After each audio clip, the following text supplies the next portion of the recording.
በግልም በመንግስትም ደረጃ የሚሰሩ ስለዚህ እነዚህን የቴስት መስሪያ ማሽነሪዎቹም የሰው ኃይሎቹም አላቸው ወይ የሚለው ከላይሰንስ አሰጣጡ ጋር አብሮ ሊታይ የሚገባ ነገር። አሁን እዚህ አካባቢ ሴትል የሚያደርግ ማቴሪያል አለ፣ እዚህ አካባቢ ድንጋይ አለ፣ እዚህ አካባቢ ጠጠር ምናምን ያለ የሚለው ከጀሎች ጋር ማፕ ይገኝ።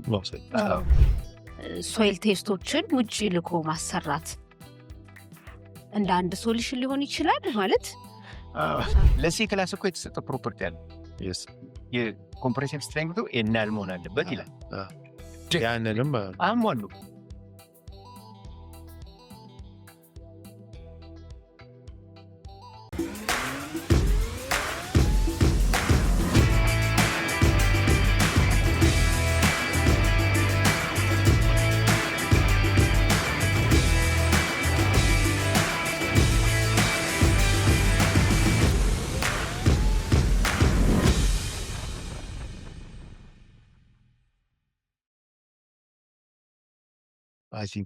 አሁን እንደዚህ በግንባታ ላይ ያሉ ከተማችን ውስጥም ከከተማም ወጣ ብሎ የወደቁ ህንፃዎች ሰምተናል ብዙ።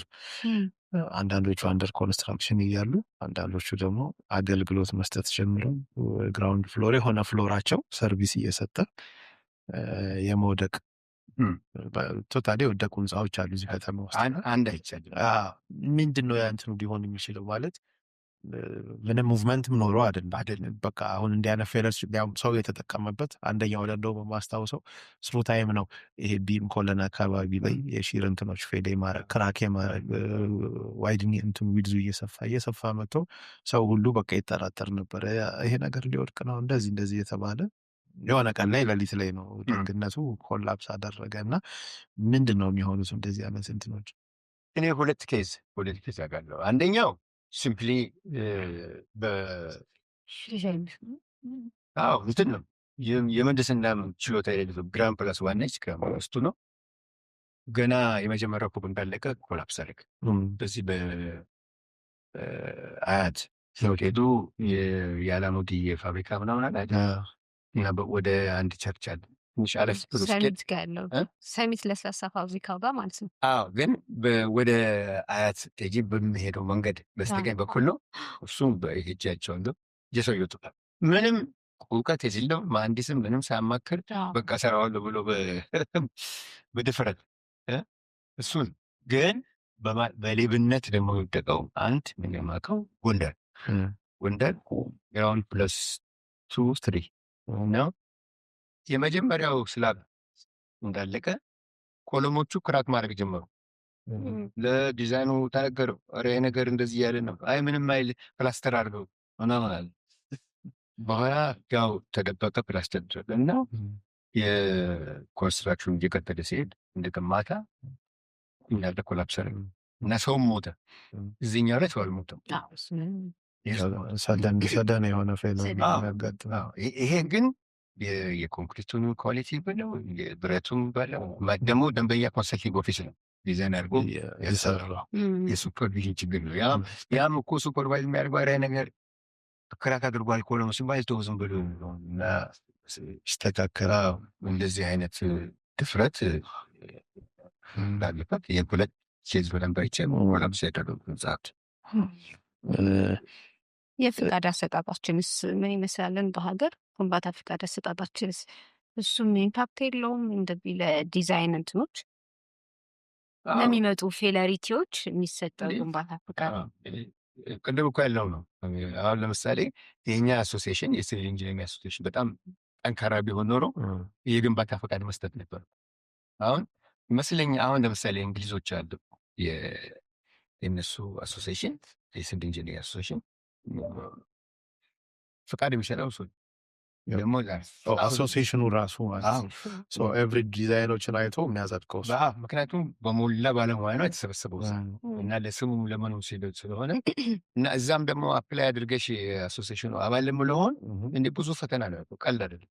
እና እርግጥ ቅድም እንዳልኩት አይ እናንተ እንደዚህ ተዘረክርካችሁ ደግሞ ምንድነው ኃላፊነት የምትወስዱ የምትበሉ ያለው መንግስት ነው። ይሄ እና የኛ አሶሲዬሽን ቢጠነክር ፈቃዱን ቢሰጥ እኔ ሪስፖንሲቢሊቲውም እንትን ይላል።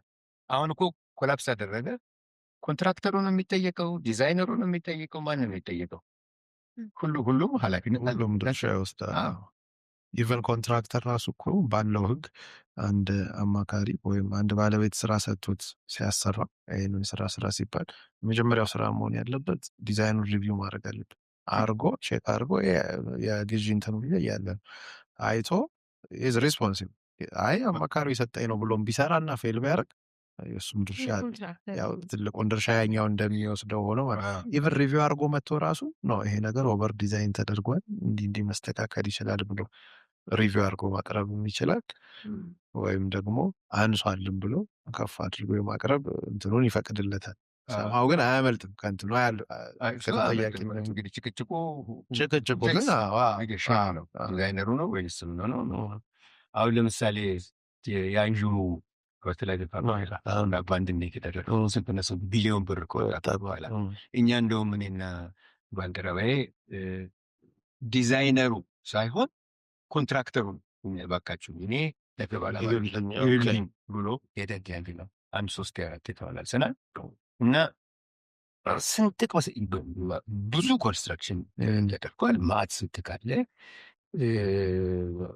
ሱፐርቫይዝ የሚያደርጉት እንትኖች ናቸው የሜቴክ ሰዎች ወታደሮች ምንም ችሎታ አይደላቸው። በቃ ዝም ብሎ በልበ ሙሉነት ነው እና እዚያ ላይ ሪሊ ራሱ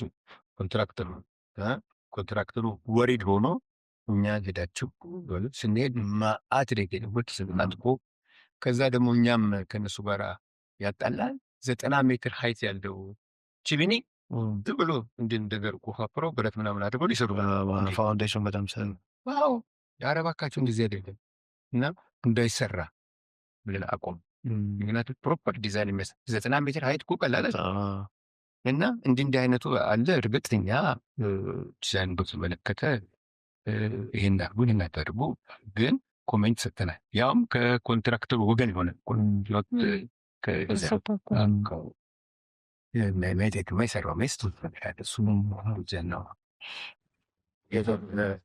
ከዚህ ከሴስሚክ የተገናኙ ነገሮችን ስናነሳ ብዙ ጊዜ ኃላፊነቶችን ያወቀ ትራክተራን ዲስኮስታል የሚመጡበት እንዴታዎች እንግዲህ አንድ ላይ አድርጎ አብዛኞቹ ነገሮች ከሱት ይታረቃል። ግን ከሌላው ዲሲፕሊን አርክቴክቶች ለምሳሌ ምን ነገሮችን ማየት አለባቸው?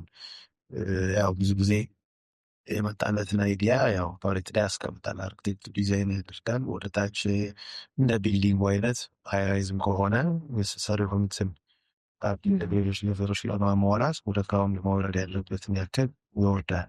እንደዛ አይነት ነገሮች ደግሞ አስገዳጅ ሲሆኑ አንዳንዴ የጂኦሎጂካል ኮንዲሽን ላይፈቅድ ሊሆን ይችላል። በጣም ሮክ ሊሆን ይችላል። ወደታይ ስኖር ደግሞ በሮክ መሀል ያለ በጣም ዊክ የሆነ ስትራታ ደግሞ ሊገጥመን ይችላል። ሰው እነዚህ ነገሮች ብዙ ጊዜ ያው አርክቴክቶች ኮንሲደሬሽን ሊወስኑ ወደ ኤኒ ዲዛይኖች ሲሰሩ ከሳይዝም አንጻር ኮለም ሳይዝ ፉቲንግ ድረስ እንኳን ላይሆኑ ይችላሉ። ግን እንደዚህ ያለ ነገሮች እሺ የሆነ አስፈላጊ የሚሆኑበት አካባቢ ላይ ፋሳዶች ሙሉ ለሙሉ ማልበስ ወር ደግሞ ኮምቢኔሽን ኦፍ ፋሳድ መጠቀም ስትራክቸር ግላሶች እንደዚህ ነገሮች ብዙ ጊዜ ፖሲብል ግላስ አናይም ወይም እነሱ ቦታ ይሰጣቸው አልሆነ ምን ነገሮች ኮንሲደር ማድረግ ቢችሉ በዚህ የሆኑ ነገሮች አርክቴክቶቹ ይህን ነገር ቢያስቡ ወደ ቀጣይ ነገር ሲመጣ ብዙ ዲዛይን ሳያስለው ችግሮች ቢገጥሙ ብዙ ዲዛይን ሳያስለውጠን ስራውን አብሮ ማስኬድ ይቻላል። እዚህ ላይ ካለው እኔ የምገምተው እንግዲህ ምን ያህል እንደው በደብስ ያቆጣል የሚለው ነው እንጂ ለምሳሌ ሴዝሚክ ኤሪያ ህንፃ በሚሰራበት ሰዓት እነሱ ያንን አርኪቴክቶቹ ዲዛይን ሲያደርጉ ይህንን ኢንቱ ኮንሲደሬሽን መውሰድ ያለባቸው ይመስለኛል። ለምሳሌ አሁን እንደው ጥሩ የሚሆነው ለአናሊሱም ነው ሲሜትሪክ የሆነ ቢልዲንግ ለእርትኩዌክ ሞር ሬዚስተንት ነው ከአሲሜትሪክ። አሁን ለምሳሌ ትዝ ይላቸዋል እዛ ቤተ መንግስቱ ታች ያለ ጠማ ተወላገደ ህንፃ እሱ ለምሳሌ ሪሊ እንጃ እንዳልኩት የቅድሙ 6 ሪሽት ስኬል መጣ ቶፕል ኦልሬዲ እኮ ለመውደቅ የተዘጋጀ ነው። እና እኔ ዴፊኒትሊ ይህንን ካላጁማ ኢትስ ዲዛስተር። ሼፕ እኮ እንትኑን የቢልዲንጉን ሙቭመንት እንቅስቃሴ በኃይል አፌክት ያለ እንዳልኳችሁ የሚመረጠው ሲሜትሪክ የሆነ ዲዛይን። አሲሜትሪክ ሲሆን ችግር ይኖረዋል። እና አሲሜትሪክ እንደው ለፋንታዚም ብሎ ለምንም ብሎ አሲሜትሪክ ከሆነ የሚመጣውን ኤርትኩዌክ ስትሬንግስ አውቆ ፕሮፐር ዲዛይን መደረግ እንዳለበት ሀስቱ ነው። እንዳልኳችሁ አሁን እዛ ያለው በቃ በቋፍ ነው ያለው። ይሄ ስታቢሊቲ ያለ አይደለም፣ ስቴብል ሌብል እና እንደዚህ እና በዛ ነው እንግዲህ አናላይዝ የሚደረገው። እና እኔ ዚስ ኢዝ አሰምሽን። ሌላው ከአርኪቴክቸራል ፖይንት ኦፍ ቪው አሁን ለምሳሌ ክላዲንግ አለ። እሱም ላይ ቢሆን ክላዲንጉ ላይ አሁን ለጌጥ እየተባለ መስተዋት ይደረጋል። እንዲሁም አንዱ ትልቁ ፕሮብሌም አዲስ አበባ ውስጥ ሪፍሌክሽን ነበር። አሁን ሞሮሌስ አንደር ኮንትሮል የሆነ ይመስለኛል እንጂ አንዳንዱ እኮ በጭራሽ መኪና ለሚነዳም ሆነ ለእግረኛም አይኑ እንትን ይሆናል። እና እንደዚህ አይነቱ ነገር መደረግ የለበትም። ክላዲንጉን በሚያደርጉበት ሰዓት ምንድን ነው የሰማሁት፣ የተለያዩ መስታወቶች እንትኑን የሚመጣውን ፀሐይን ጨረር አብሶርብ አርጎ ዳምፕ አርጎ የሚያስቀራል ማንጸባረቅ። እነዚህ ደግሞ ርካሽ የሆኑት በቃ በቀጥታ ያሳልፋሉ። ያው ጨረሩ እንትን ይላል፣ ሪፍሌክት ያደርጋል። እና ይህንን አሁን እንደውም እንደ 7 8 years 10 years እንዲያ ነገር በጣም ጩኸት ስለበዛበት ያ ውድድ እንደሆነ ያ መስተዋት እንዲቀየር የተደረገ ይመስለኛል። እና ባለቤቱ ኦፍኮርስ ይጎዳል፣ ኤክስፔንሲቭ ይሆንበታል። እንግዲህ ሼፑን በተመለከተ አትሊስት እንደው ማንም አርኪቴክት ሲዝሚክ ኤሪያ ነው ያለው እና ይህ ችግር አለ የሚለውን ከሆነ የጂኦሜትሪካል ፕሮፐርቲው በደንብ ፌክት ያደርጋል።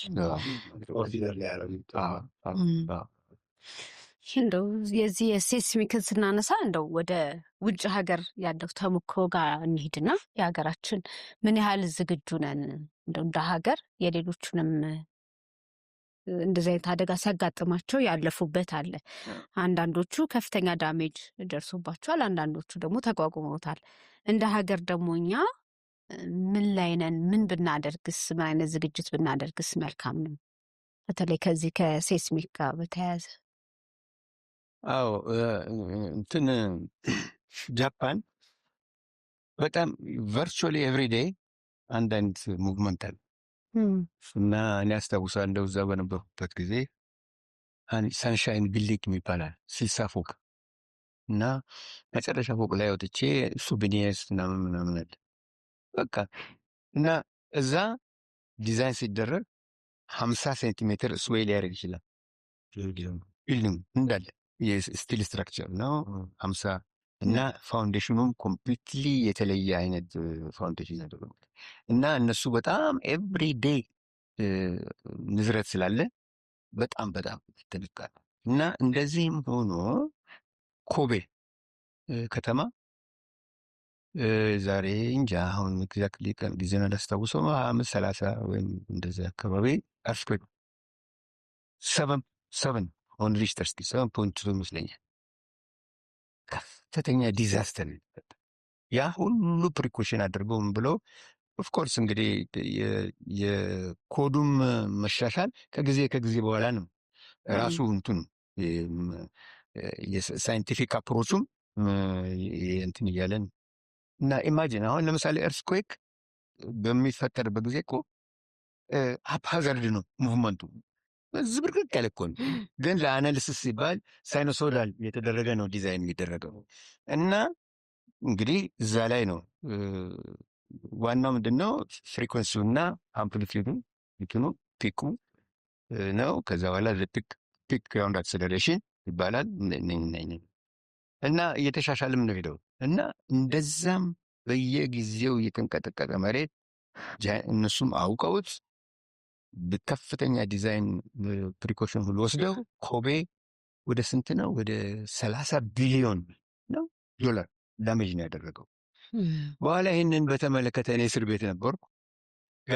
አትሊስት ከመግባቴ በፊት እንትን አቋቁመን ነበር። የኢትዮጵያ የሳይዝሞሎጂካል ኤንድ ኢንጂነሪንግ ጂኦሎጂ እንትን ማህበር እና እዛ 6 ኪሎ ነበር። እኔ እዛ ፕሬዚደንት የነበር ጊዜ እና እዛ ላይ በቃ ከሳይንስ ፋክልቲ ከእኛም ከኢንጂነሪንግ ፋክልቲ ሰዎች ተመራረጡና ኦፊሱን ያዙት። አንዱም መሰለን ስለ ኃይል እሱ ነበረ። ከዛ ደግሞ አንድ ከሳይንስ ፋክልቲ ፊዚካል ጂኦፊዚክስ ያጠና እሱም ነበረ ስለነበሩ እና እኔ ተስፋ ያደረኩት በቃ በዛ ይቀጥላል ነበረ ቀረ እና ታዲያ ይሄ የኮቤ መሬት ነውጥ ያንን ያህል አደጋ ፈጥሮ ከፍተኛ ዲዛስተር ነገጠረው። እዚህ ሀገር እንኳን ይሄ እንደዚህ አይነት እንትን ቀርቶ አነስተኛ እንኳን ሊሆንና ቢፈራረስ ለመሆኑ እኛ ዝግጅቱ አለን ይህንን በመከላከል የሚል ሀሳብ መጣብኝ። በኋላ እስር ቤት ሆነው እንግዲህ እንደ ልብ ወደ ወዲያ አይቻልም እና ጠይቋቸው ወያኔዎች እንደዚህ አስቤያለሁ በመጽሐፍ እንችላለሁ ወይ ወደ ተነጋገሩ ምናሉ እና እስቲ እንጠይቃለን አሉ። 1 ወር ፈጀ ብቻ እሺ ሲሉ ድረስ ከዛ ፈቀዱልኝ። ጻፍኩ በአዲስ ዘመን ጋዜጣ። አንደኛ ነገር እንደዚህ አይነት ነገር ኢትዮጵያ ውስጥ ቢፈጠር ፕሪፔርድነሱ አለን ወይ? እኛ እስካሁን ድረስ የምናደርገው ስለ ረሃብ፣ ስለ ጎርፍ ስለዚህ ነው እንጂ አርስፔክ ሊመጣ ምን ይሆናለን ምን ነገር የለም። ስለዚህ መጠቀቅ ያስፈልጋል። በጣም ዝርዝር ያለ ነገር ጽፌ በአዲስ ዘመን ጋዜጣ ከጥንቅቁ የሚል አውጡ። አሁን ቅድም ከሷ ጋር ስነጋገር ረሳሁት ቀኑንና የጋዜጣው ነበረኝ አንድ ጋዜጣ ከዛ የመጣ አሁን ላገኘው አልቻልኩም። እንደዚህ ዋናው ምንድን ነው ለምሁኑ ቢመጣ እንደዚህ አስከፊ የሆነ አርትኮይ ቢመጣ እንዴት አድርገን ነው የምንቋቋሙ? የሰው ውስጥ ህይወት እንዴት የሚቆስል አለ የሚሞት እንግዲህ አንዴ ሞተ ምሽት ምንም አይደለም። ራሱን ማንሳቱ ምን ማለቱም ሌላ ጉዳይ ነው። ግን የቆሰለውስ ምንድን ነው ይደረስለታል ቶሎ ይህ አደጋ ከተፈጠረ? እንዲህ አይነት ነገር እኔ እስካሁን የሰማሁት ነገር የለም። ሁልጊዜ ስለ ረሃብ፣ ስለ ጎርፍ እንደዚህ ነው የሚሰማው እንጂ ስለ እርትኩዌክ ይሄን ፕሪፔርድነስ አለን የሚል አሁን አለ አይደለም። ባለስልጣን እንትን ኮሚሽን ይመስለኛል የአደጋ ስጋትና ስልችም አላውቅም። እና ይሄ በጣም በጣም አስፈላጊ ነው። በጣም አንድ ነገር ካለፈ በኋላ የማለቱ ዋጋ የለም።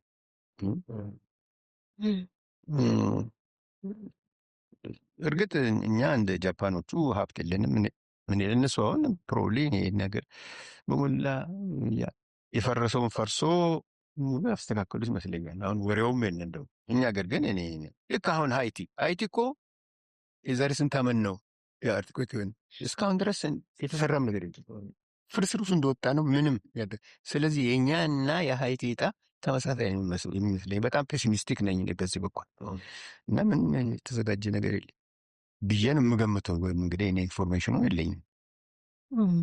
በቴክኖሎጂ አንጻር አሁን ላይ የጃፓን ሳይት እርትኩዌክ የሚሰራቸው ቢልዲንጎች ተሞክሮ ያላቸውና እርትኩዌክ ሊመጣ እነዚህ ሰው ያለው የቆሙ ቢልዲንጎች በብዛት እየሰሩ በሞዴል በምንም እናቸዋለን። እነዛን ነገሮች በሰርሰስ ያስሸጀ ነገር በብዛት ደግሞ የኮለኖች ላይ አንዳንዴ ብሪጅም ላይ እናያለን አይደል?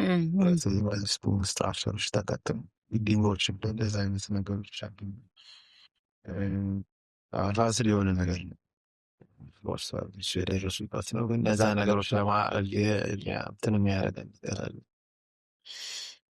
ኤክስፐርት እዚህ ያው ኮንቬንሽናል እኮ ነው ዲዛይን ሁሉ እንጂ ለእርትኩዌክ ያው ኮዱ ለምሳሌ ለሱፐር ስትራክቸሩ ምን ፋውንዴሽን ነው አለ እዛ ላይ ማርጉ ይላል። ግን የአንዳንድ ሁኔታዎችን ለማሻሻል አሁን እነሱ ለምሳሌ ያደረጉት ፋውንዴሽን ትልቅ እንደ ሳንዱች አይነት ነገር ነው።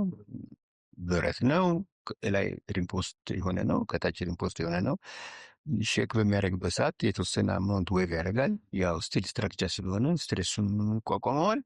እስከ 5 ሜትር ድረስ ስዌ ይፈቅዳል ይችላል። አዎ እኔ ራሴ እንትን አድርጌዋለሁ ፊል አድርጌዋለሁ እኮ ላይ ወጥቼ እና እዚህ ግን እንደዚህ አይነት ሶፊስቲኬሽን ገና አልደረስም። አትሊስት ባለው በኮንቬንሽናል ዲዛይን መሰረት ቢሰራ ኮዱ በሚያዘው መሰረት ቢሰራ ከብዙ አደጋ እንችላለን። ዋናው ትልቁ እንዳልኩ ቅድም ዲዛይን ሲደረግ ለኮላፕስ እና ኮላፕስ ካደረገ ሰው ያልቃል።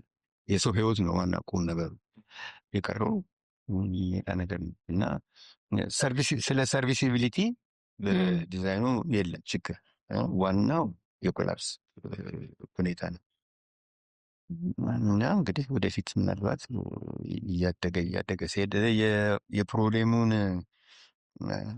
አሳሳቢነት ከተገነዘቡ መጠንቀቅ ያስፈልጋል። ስለ ሀይቲ ያለው መስሉ ነው። በዓለም ላይ በተለያየ ጊዜ ትልልቅ ስኬል ያላቸው ልትከተል ተመዝግቧል።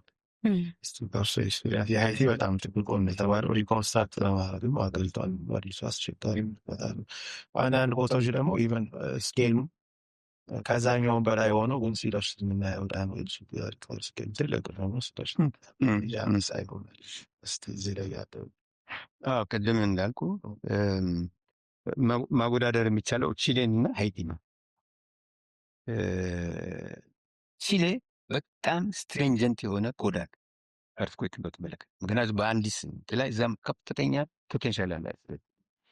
እንደውም ይህም ሪንግ ኦፍ ፋየር የሚባለው በፓሲፊክ አድርጎ በአሜሪካ በኩል አድርጎ የሚዞረው እዛ ነው። እንግዲህ በጣም እርትኩዌክ አለ ተብሎ የሚገመት እና እንደዛ ነው። ስለዚህ እነሱ በጣም ስትሪንጀንት ናቸው። ቺሌ ያው እንደዚሁ እንደኛው ሀገር ነው እና በኋላ እርትኩዌክ ሀፕን አደረገ። ቺሌ መጀመሪያ ሃይቲ 7.2 በሪችተር ስኬል ተደረገ። መዓት አደጋ እንትን ዳሜጅ ፈጠረ። 200,000 በላይ ሰው ሞተ። የራሱ ቢልዲንጉ ምኑም ለእርትኩዌክ አልነበር። እንትን ቺሌ 8.2 ኢት ሚንስ ራፍሊ 30 ታይምስ ስትሮንገር ከሰቨን ቦን እና ሆኖ 200 ሰው ነው የሞተው። ያ 200,000 በላይ ያውም ደግሞ በ30 ፍራክሽን ፍራክሽን የሚያንስ እርትኩዌክ እና በቃ ይሄ ነው ትልቁ ነገር። አንደኛ ነገር በኮንስትራክሽን ላይ በጣም ስትሪንጀንት ናቸው። በጣም ይከታተላሉ። እንደዚህም ብሎ በዋል ፈሰስ የሚሆን ነገር አለ። ችግሩ እኛ ሀገር እንደዚህ አይነት ዲዛስተር ሲሆን እርትኩዌክም አላጋጠምንም። እንደውም ጊዜ አይርማ አምጣብን። ትንንሾች እንኳን ቢመጡ መቋቋም መቻል አለብን እና ቅድም እንዳነሳው አርኪቴክቱም አትሊስት የጂኦሜትሪካል ፕሮፐርቲዎቹ ለእርትኩዌክ ተስማሚ ነው ተስማሚ አይደለም ብሎ ማሰብ አለባቸው። አሁን ግን እኮ የለም የሚል አሰምሽን ነው አለ እና ኮዱ ስለሚያዝ ብቻ በዲዛይኑ ላይ ይደረጋል እንጂ ሴፍቲ ፋክተሯን ያስገባሉ እንጂ እንትን የለም። ይሄ መሆን የለበትም። ሪሊ አርኪቴክቶቹም ቢሆኑ እርግጥ አርኪቴክት የራሱን ፋንታዚ ነው ጊዜ የሚያደርገው እና መጠንቀቅ አለበት። እርትኩዌክ የሚመጣ ነገር የጂኦሜትሪክ ፕሮፐርቲው ያን ሊቋቋም ይችለዋል። እንግዲህ ያለፈውን 1 ዓመት ጊዜ ውስጥ ይመስለኛል አሁን ላይ በሀገራችን ላይ ያው የማግኒቲዩዱ መጠን ይለያይ እንጂ እርትኩዌኮችን ያው በየጊዜው እንደ ሰበር ዜና እየሰማናቸው አዲስ አበባ ለማይሆን ስፔሻሊ አፋር ላይ የሚወሰንበት አካባቢዎች ላይ ተደጋጋሚ የሚነሳ እርትኩዌክ አለ። ያው እርትኩዌክ ስንል እንግዲህ የመሬት እንቅስቃሴ ሆኖ የሚሆነው ባይኒሽን እርትኩዌክ ራሱ ምንድን ነው ዳሜጁ ለማድረስ አሁን ሩቅ ነው። እርግጥ አፋር ሲባል ካለበት እዛ ጋ ያለው የማግኒቲዩድ በጣም ከፍ ያለ የሚመጣ ኳት ሚላንድ ስላለውም ደግሞ ኔቸሩ አሁን ላይ ያለመተንፈስ ሁኔታዎች የሚነሱ ነበር። ሪሰንትሊ ደግሞ አይ ቲንክ አፋር ውስጥ ይመስለኛል አንድ ቦታ ላይ ወቅቴ ነው መሰለኝ ኢንትራፕተር በጣም ጭስ ነገር ነበረ። እንደውም ጭሱ የአየር መንገድ በረራዎችን አስተጓጉሎ ነበር። በፓሲፊክ በኢንዲያን ኦሽን ህንድ ድረስ ሄዶ የዛ አይነት ነገሮችንም ስንሰማ ነበር። እስቲ ስለዚህ ነገር እንደው ምንስ ጥንቃቄ ለመውሰድ የነገሮች እንትን እያሉ ሰምሃው የሆነ ጊዜ አፕላይ ማድረግ ነገሩ ኤክስፔክትድ ነው ማለት ያው በተደጋጋሚ የሚሰማው ነገር ያስ ነገር ነው። የእርዝኩዌክ መነሻው የቴክቶኒክ ፕሌትስ የሚባሉ አሉ። መሬት ለምሳሌ እንግዲህ ክብ ነች። ከዛ በላይ የተወሰነ በጣም ስንት እንትሆነ ወደ 10 ኪሎ ሜትር የሚሆን ክረስት አለ። ከዛ በኋላ ማግማ አለ። እሱ ነው እንግዲህ እንደ ሁኔታው እንደ ክረስቱ ቢሄቪየር ሎድ ሲበዛበት ያ ማግማ ፍሉድ ነው ይንቀሳቀሳል። በዚህ ምክንያት ነው እርዝኩዌክ ዲቨሎፕ የሚያደርገው የቴክቶኒክ ፕሌት ሙቭመንት። አሁን እዛ ላይ ሁለት አይነት ነገር አለ። አንዱ ፕሌት ከፕሌት ጋር ኮምፕሬስ ያደርጋል። ሌላው ደግሞ እንትን አለ ምን ላይ ያለ ደግነቱ የኛ ብዙ ፕሌቶቹ ሲለያዩ ነው ይህንን ሙቭመንት የሚያወጣ እና እንደውም የአፋር ክልል ልክ እኔ ከእስር ቤት እንደወጣሁ ያ ግድብ ማነው ለኢሪጌሽን የተሰራው ግድብ እሱ ዲዛይን ህንዶች ናቸው ተሰጥቷቸው ዲዛይን ያደረጉት። ማን ነበር ስሙ? አካት አሁን ወደ 60,000 ሄክታር ሸንኮራ ይተከላል እና ያንን ለማጠጣት ነው እዛ ያለው እና እዚህ ደግሞ ቀበና ወንዝ የሚባል አለ የአዋሽ ውስጥ። እዛ ደግሞ እንዲሁ ሌላ 2 ግድብ እና ያኛው የአፋር ክልል እዛ ወደ አፋር ትራያንግል ይባላል። እዛ ነው እንግዲህ ያ ግድብ ትልቁ ግድብ አዲስ ነው እንደ የታወቀ እኮ አይደለ? አረ በዛ ዳይሬክሽን ኤኒዌይ ይመጣልኝ እና ዲዛይን ተደርጓል። ያውም ደግሞ የኮንክሪት ግድብ ሳይሆን የእርጥ ዳም እና ያ እንትን ህንዶቹ በጭራሽ እርዝኩዌክ የለም ብለው ዲዛይን ያደረጉት። ስለዚህ ስታቲክ ኮንዲሽን ብቻ ተወስዶ ነው የተደረገው። በኋላ የውሃ ልማት ሰዎች ናቸው ይመስለኛል እንዲህ ነገር ይሄ ነገር አክቲቭ ኤሪያ ነው። ዞን 4 እኮ ነው እንትን እና እንዴት ነው ብሎ ወደኛ መጡ። እኔ ልክ ከእስር ቤት እንደተፈታው ነው እንደው እዛ በኋላ ስናየው የሴዝሚክ አናሊሲስ አልተደረገም። የሚገርመው እርዝኩዌክ ደግሞ ዋናው የሚያሰጋው አሸዋማ ቦታ ላይ ከሆነ ሙቭመንት ሳለ ሊኩፋክሽን የሚባል ነገር አለ። እንዳለ ያ መሬት ስትሬንግሱን ያጣና ወደ ይሰምጣል። ኦልሬዲ እኛን አፕሮች ሲያደርጉ የተወሰነ ኮንስትራክሽን ተጀምሯል። በኋላ አናላይዝ ስናደርገው እኛ ሊኩፋይ ያደርጋል መሬቱ በዛ እርዝኩዌክ ስትሬንግስ። ያ ተጠርቦ ሌላ ማቴሪያል ተጨምሮ ኮምፓክት ተደርጎ ሊኩፋይ እንዳያረግ ፕሮፐርቲዎች አሉ መለወጥ ያለባቸው። እሱን አስለውጠን ነው ፕሮባብሊ እንጃ እንግዲህ በቢሊየንስ ቆጠር ይሆናል ወጪ የተደረገው እና እንደዚህ ነገር አለ። በጣም አደገኛ ነው አለማሰብ። አሁን ለምሳሌ ያ ነገር እንዲሁ ቢያልቅ በዛን ጊዜ በብር በአቅም ሜቢ 200 ሚሊዮን ወይም 150 ሚሊዮን ብር ሊሆን ይችላል። እኔ እርግጠኛ ነኝ ያንን በሞርዳ ኤክስታቤት ያደርጉ ሌላ ማቴሪያል ትራንስፖርት አድርገው አምጥቶ ኮምፓክት አድርገው ያን ሲለውጡት እኔ ከ50 ሚሊዮን ብር የበለጠ ሲያወጡ አንቀርም። አሁን ግን ይሆንና ተንዳው ግድብ እሱ እና ይወስ ኢንታክት እና ዴፊኒትሊ እኛም እንትን ካቴጎሪ 4 በሚለው እርዝኩዌክ ነው ዲዛይን የተደረገ እና ሊኩፋክሽን ፎር ሹር ነው መሬቱ እንዲህ ሲንቀጠቀጥ፣ ምክንያቱም ውሃ ነው አይደለም። ውሃው ሲመጣ የስትሬንግሱ የሶሊድ ስትሬንግስ ቨርቹዋሊ ዜሮ ነው የሚሆነው እና እንዳለ ይሰምጣል። ስለዚህ ይህንን አቮይድ ለማድረግ እንዳለ አሸዋ ነው ቦታው። ስለዚህ ያንን በሞላ አሸዋ ነው ኤክስካቬት ተደርጎ ፕሮፐርቲው ተለውጦ የአንቲ እንትን ማነኝ ሊኩፋይ እንዳያደርግ ፕሮፐርቲው ተለውጦ በኋላ ግድቡ ተሰራ አለቀ።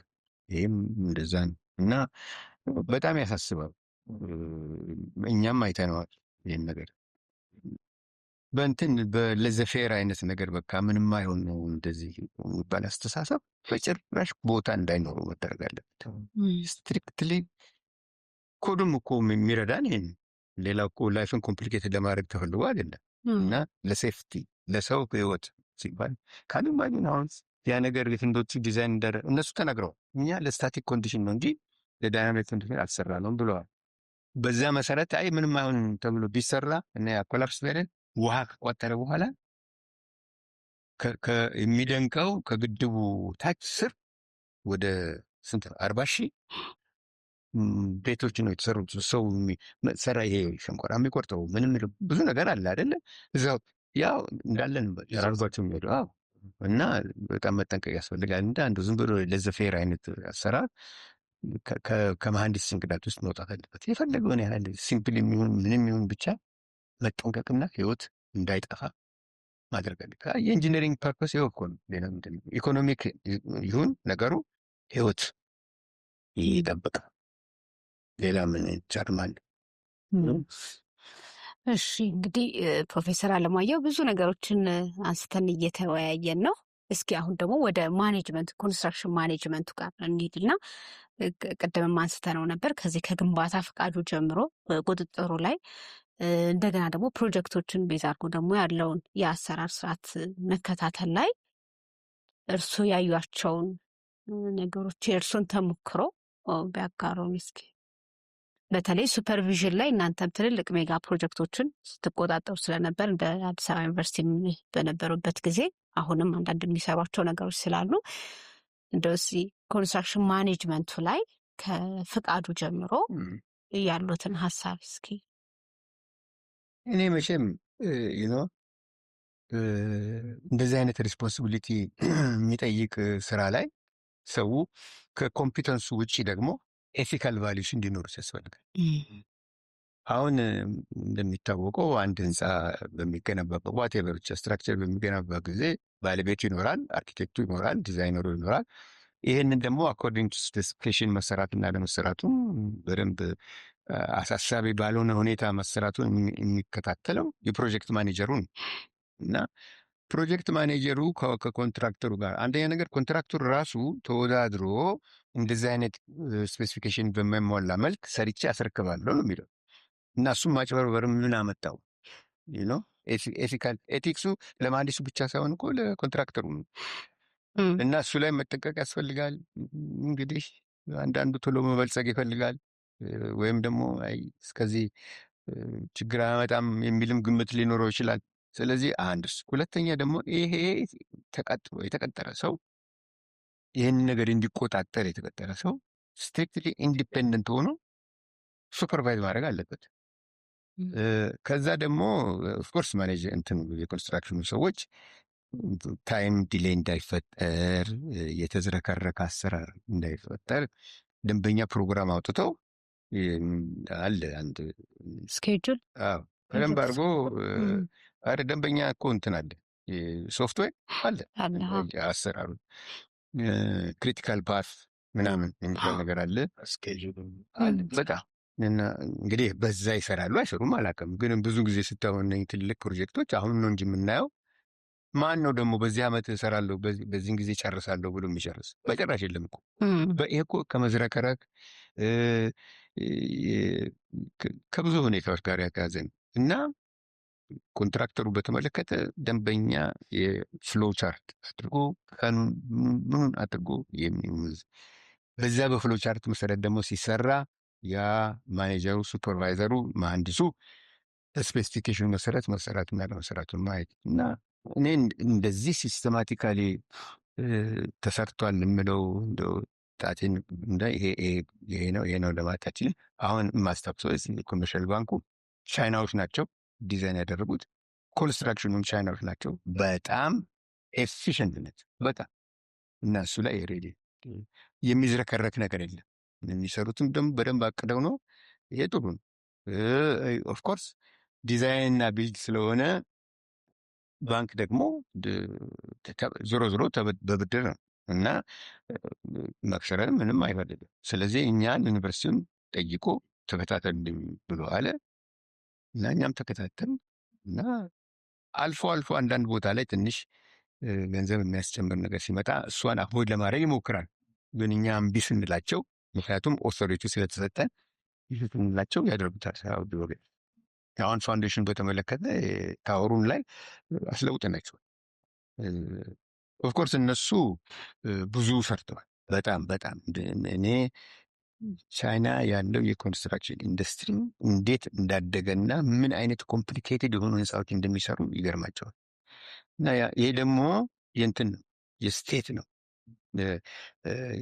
እንግዲህ ድሮኛ በደርግ ጊዜ ኮርፖሬሽን የሚባሉ ነበሩ አይደለም። ግን ኮርፖሬሽን ኢንዲፔንደንት ሆነው ይሰራሉ እንጂ በመንግስት ስር ነው ያሉ። ይሄኛው በመንግስት ስር ነው። ለምሳሌ አደጋ ቢፈጠር ዲዛይኑ ላይ ችግር ቢፈጠር መንግስት ነው ተጠሪ የሚሆኑ። የቀሩት እዚህ ያሉት የቻይናዎቹ የመንግስት አይደለም፣ ኮርፖሬሽን ናቸው። ከዛ ከእነሱ ጋር ነው ጭቅጭቅ። ይሄኛው ግን መንግስት ከራንስ አሁን ስቴዲየሙ የመንግስት ነው፣ ይሄ ህንፃ መንግስት ነው። አንድ ደግሞ እዛ ሰርተው አንድ ቦሌ መንገድ ላይ የአላሙዲ ህንፃ እሱም በዚህ በስቴት ነው የተሰራው። እና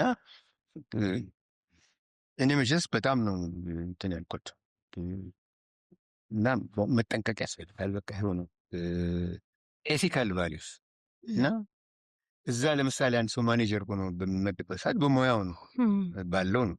ስለዚህ ትንሽ ፍራንክ ወስዶ ነገሩን አደጋ ላይ ይመጣል ማለት የቱን ያህል መጥፎ እንደሆነ መገንዘብ ይኖርበት። እሺ እንግዲህ ወደ ማጠቃለሉ እየሄድን ነው። ፕሮፌሰር አለማየሁ እንግዲህ ጊዜዎትን ሰጥተው እዚህ ተገኝተው ብዙ መረጃዎችን ሰጥተውናል። በእድሜ ቆይታዎት ከዚህም በላይ ብዙ ነገር ነበረ። እርሱን እንዳናደክም እዚህ ላይ የምናበቃ ይሆናል። ግን ቀረ የሚሉት ሀሳብ እንደው በተለይ ለአዳዲሱ ጄኔሬሽን እንዲሁም ለሴክተሩ ያግዛል ብለው የሚያስቡትን ሀሳብ ቢያጋሩንና ወደ ማብቂያው ብንሄድ። እኔ ኮንስትራክሽን ሴክተሩን በተመለከተ ኮዱን ይከተሉ። በቃ ዲዛይነሮቹን በኮዱ መሰረት ይስሩ፣ ኮንትራክተሮቹን በዛ መሰረት ይስሩ፣ ሶይል ኢንቨስቲጌት የሚያደርጉ በኮዱ መሰረት ይስሩ። ምክንያቱም ኮዱ ከብዙ አደጋ ሊያድነን ይችላል። በቃ እኔ እንደው ምለው ይሄንን ነው። ሁለተኛ ደግሞ በኮንትራክተር እና በሱፐርቫይዘር መካከል ያለው ግንኙነት ህጉ በሚፈቅደው መሰረት ኮንትራክተር ስራው ኮንስትራክሽን አኮርዲንግ ቱ ስፔሲፊኬሽን መስራት ነው። ያኛው ደግሞ መሰራትና ለመስራቱን ቼክ ለማድረግ ነው። አለበለዚያ እኮ እንደዚህ አይነት ነገር አላስፈላጊ ሆነ እሱም እዛ መሄድ የለበትም ክላያንቱን ወክሉ። ስለዚህ በዚህ አይነት ስትሪክት ብዙ ነገር ቢሰራ ከብዙ አደጋ እንችላለን ልንተርፍ እንችላለን ብዬ አምናለሁ። የሚቀር ጥያቄ ካለ ከጥያቄ ናንሳና ረሳሽ ብለህ እንዲሁም ቢጨምሩበት አሁን በዚህ ሙያ ውስጥ ማለት እየተማሩ ያሉት ተምረው በቶ ስታ አኖት ላይ ስማት ሀገር በምክር የሚሰጡት ነገር ይጋል ምክሩን መሀንዲሶችን ሆነ ሁሉንም በሙያቸው ስሩ ነው። ኤቲካል ቫሊዩ ይኖራቸው።